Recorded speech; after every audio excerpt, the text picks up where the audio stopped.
ସମସ୍ତଙ୍କୁ Gurucharan academy YouTube ଚ୍ୟାନେଲରେ ସ୍ୱାଗତ। ଆଶା କରୁଛି ସମସ୍ତେ ବହୁତ ଭଲରେ ଥିବ। ପିଲାମାନେ, ମୁଁ ପୂର୍ବରୁ କହିଥିଲି ଯେ ଏହି ବର୍ଷ ଓଡ଼ିଶା ଆଦର୍ଶ ପ୍ରବେଶିକା ପରୀକ୍ଷା ପାଇଁ ଯେଉଁ ପିଲାଙ୍କର ଅନଲାଇନ୍ ଫର୍ମରେ ବା ଅନଲାଇନ୍ ଆବେଦନ କରିବା ସମୟରେ ପିଲାମାନଙ୍କର ନାଁ କିମ୍ବା ବାପାଙ୍କର ନାଁ କିମ୍ବା ମାଙ୍କର ନାଁ କିମ୍ବା ନିଜର ଡେଟ୍ ଅଫ୍ ବାର୍ଥରେ ଯେକୌଣସି ତ୍ରୁଟି ହୋଇଛି ତ ତାକୁ ମଧ୍ୟ କରେକ୍ସନ୍ କରିବା ପାଇଁ ଆଦର୍ଶ ବା OAVS ଗୋଟିଏ ସୁଯୋଗ ଦେଇଥାଏ। ଠିକ୍ ଅଛି, କେବେ ଦେଇଥାଏ ନା ତୁମର ଯେତେବେଳେ ଅବଟେନ୍ ମାର୍କ ଅର୍ଥାତ୍ କିଏ କେତେ ସ୍କୋର କରିଛ ସେଇଟା ଆସିଲା ପରେ ତୁମକୁ ଗୋଟେ ସୁଯୋଗ ଦିଆଯିବ। 3 କିମ୍ବା 4 ଦିନ ମଧ୍ୟରେ ନିଜର ଅନଲାଇନ୍ ଫର୍ମରେ ବା ଅନଲାଇନ୍ କରିବା ସମୟରେ ଯେକୌଣସି ତ୍ରୁଟି ହେଇଛି, ନିଜର ଆଡ୍ରେସ୍ କିମ୍ବା ନିଜର ମା ବାପାଙ୍କର ନାଁ କିମ୍ବା ନିଜର ନାଁ କିମ୍ବା ତୁମର ଯେଉଁ ଆମର ଡେଟ୍ ଅଫ୍ ବାର୍ଥରେ ଯେକୌଣସି ଯଦି ତ୍ରୁଟି କରିଛ, ଭୁଲ ଭାଲ ହେଇଛି ପିଲାମାନେ, ତାକୁ କରେକ୍ସନ୍ କରିବାର ସମୟ ଆସିବ। ଚିନ୍ତା କରନି, ମୁଁ ଏଟା କହିଥିଲି ପ୍ରଥମରୁ। ତ ତାହା ମଧ୍ୟ ଦେଖ ଆସିଛି ପିଲାମାନେ। ଆଉ ଆଜି ହେଉଛି ଅର୍ଥାତ୍ ଏଇ ମାର୍ଚ୍ଚ ফার্স্ট উইক ভিতরে আমার কট মার্ক আসিଯିବ। ମୁଁ ତୁମକୁ ପୂର୍ବରୁ କହିଛି ପିଲାମାନେ। ତ ଏଇ ଦେଖ, ଏଇ ଯେଉଁ ଫେବୃଆରୀ 28 এটা ଲାଷ୍ଟ ପିଲାମାନେ, ଆଜି ହେଉଛି ଲାଷ୍ଟ ଡେଟ୍ এই କରେକ୍ସନ୍ କରିବାର।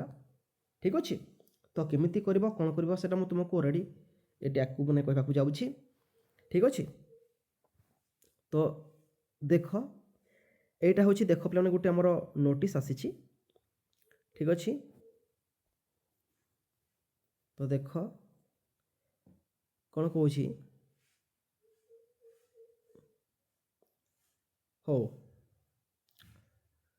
ତ ଦେଖ ପିଲାମାନେ ଏଠି ଦେଇଛି ଦେଖ, it is hereby informed to all the candidates who have appeared OAVAT 2026-27 for class VI जो नाम फ्रेश पिलाମାନେ ବର୍ତ୍ତମାନ जो पंचम ଶ୍ରେଣୀରେ ପଢ଼ୁଛ ଏବଂ ଷଷ୍ଠ ଶ୍ରେଣୀ ପାଇଁ ଏଣ୍ଟ୍ରାନ୍ସ ଦେଇଛ ସେମାନଙ୍କ ପାଇଁ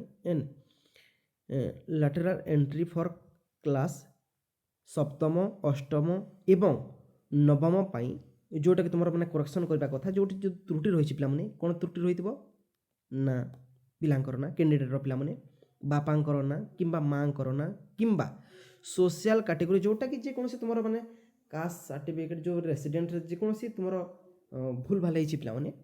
ଠିକ୍ ଅଛି, ଅନଲାଇନ୍ କରିବା ସମୟରେ କିମ୍ବା ଡେଟ୍ ଅଫ୍ ବାର୍ଥ ଯେଉଁଟା ତୁମର ଭୁଲ ଭାଲ ହେଇଛି ତାକୁ ତୁମେ ଆଜି 28 ତାରିଖ 2 ମାସ ଯେଉଁଟାକି ମାନେ ଫେବୃଆରୀ 28 ତାରିଖ ଆମର ଟିଲ୍ 4 PM ଅର୍ଥାତ୍ ଆମର ଅପରାହ୍ନ 4ଟା ସୁଦ୍ଧା ନିଜର ତ୍ରୁଟି ରହିଥିବାକୁ ତୁମେ କରେକ୍ସନ୍ କରିପାରିବ। କିନ୍ତୁ ସମ୍ପୂର୍ଣ୍ଣ ସୁବିଧାଜନକ ମୁଁ କ'ଣ କହିବି ପିଲାମାନେ ଜାଣିଛ, ତୁମେ କ'ଣ କରିବ ନା ତୁମେ ସ୍କୁଲକୁ ଚାଲିଯିବ ହେଲା। ଯଦି ଯେକୌଣସି ପିଲାଙ୍କର ତ୍ରୁଟି ରହିଛି, ମୁଁ ନିଶ୍ଚିତ ଭାବରେ କହିବାକୁ ଚାହୁଁଛି ଯେ ତୁମେ ସ୍କୁଲକୁ ଚାଲିବ। କେଉଁ ସ୍କୁଲକୁ ଯିବ ନା ଆଦର୍ଶ ସ୍କୁଲକୁ ଯାଇକି ହେଲା ବିନା ମୂଲ୍ୟରେ ନିଶ୍ଚିତ ଭାବରେ ସେ ସାହାଯ୍ୟ କରିବେ ସାର୍। ସେଠି ଯାଇକି ନିଜର ଯେକୌଣସି ତ୍ରୁଟି ହେଇଛି ତାକୁ ତୁମେ ସଂଶୋଧନ ବା ସମାଧାନ ବା କରେକ୍ସନ୍ ତୁମେ କରିପାରିବ। ବୁଝିହେଲା? ୟାଠାରୁ ସୁବିଧାଜନକ କିଛି ନାହିଁ। ବୁଝିପାରୁଛ? ଆଉ ତୁମେ ଦେଖ ପିଲାମାନେ ଅନଲାଇନ୍ ସେଣ୍ଟରକୁ ଗଲେ ମଧ୍ୟ ହେବ ନାଇଁ କି, କିନ୍ତୁ ସ୍ୱଳ୍ପ ମୂଲ୍ୟରେ କିଛି ପଇସା ଲାଗିବନି ହେଲା, ବିନା ମୂଲ୍ୟରେ ଫ୍ରି ଅଫ୍ କଷ୍ଟରେ ସେ ସାହାଯ୍ୟ କରିବେ। ଠିକ୍ ଅଛି, ତ ଦେଖ ପିଲାମାନେ ୟାକୁ ତୁମେ ହାତ ଛଡ଼ା କରନି। ଯଦି ତୁମର ତ୍ରୁଟି କରେକ୍ସନ୍ କରୁନା ତାହେଲେ ଏଡ଼ମିସନ୍ ସମୟରେ ନିଶ୍ଚିତ ଭାବରେ ତୁମେ ପ୍ରୋବ୍ଲେମ୍ ଫେସ୍ କରିବ। ମନେ ରଖ ପିଲାମାନେ, ଯଦି ତୁମର କୌଣସି ତ୍ରୁଟି ହେଇଛି ଏବଂ ତୁମେ ତାକୁ ଅବହେଳା କରୁଛ, ଠିକ୍ ଅଛି, ତୁମେ ତାକୁ କରେକ୍ସନ୍ କରୁନା ବର୍ତ୍ତମାନ, ଆଉ ଆଜି ହେଉଛି ଲାଷ୍ଟ ଡେଟ୍। ଏଇ 28 ତାରିଖ ଚାଲିଗଲା ପରେ ତୁମକୁ ଆଉ ସୁଯୋଗ ଦେବେନି। ତୁମେ ଯଦି କଟ୍ ଅଫ୍ ମାର୍କ ଯେଉଁଟାକି ତୁମେ ମେରିଟ୍ ଲିଷ୍ଟରେ ନା ଆସିଲେ ମଧ୍ୟ ଏଡ଼ମିସନ୍ ସମୟରେ ପିଲା ନିଶ୍ଚିତ ଭାବରେ ପ୍ରୋବ୍ଲେମ୍ ଫେସ୍ କରିବ। ଠିକ୍ ଅଛି, ଯେହେତୁ ତୁମକୁ ଅପସନ୍ ଦେଉଛନ୍ତି କରେକ୍ସନ୍ କରିବା ପାଇଁ, OAVS ଦେଉଛି ପିଲାମାନେ, ତୁମେ ଯଦି ତାକୁ ଅବହେଳା କରୁଛ, ଅଣଦେଖା କରୁଛ, ତାହେଲେ ନିଶ୍ଚିତ ଭାବରେ ତୁମେ ହିଁ ମାନେ ପ୍ରୋବ୍ଲେମ୍ ଫେସ୍ କରିବ। ଏଇଟା ମନେ ରଖ।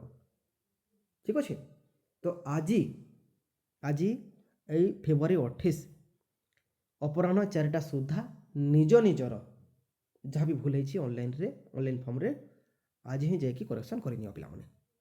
ଠିକ୍ ଅଛି, ଆଉ ଏଇ ମାର୍ଚ୍ଚ ଫାର୍ଷ୍ଟ ୱିକ୍ ଭିତରେ ତୁମର ମେରିଟ୍ ଲିଷ୍ଟ ଆସିଯିବ।